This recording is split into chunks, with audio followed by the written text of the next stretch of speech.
it. Then it must be that he's hungry. I bet you're right. I'll go make some milk now, and you comfort him. I don't want to hold a smelly baby. Perhaps you don't want to eat. I guess I could make an exception. Oh, well, thank you so much.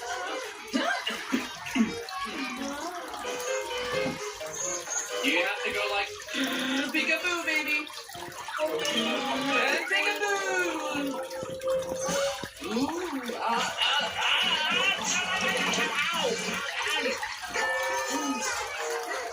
I think you might want to look at some funny faces. Yeah, I see, but well, it's your turn now, Sammy. You go ahead. Who, me? Hey, Sammy, you should make a funny face. You said a funny face? Well, Sammy, Oh, sure. Okay. Ooh.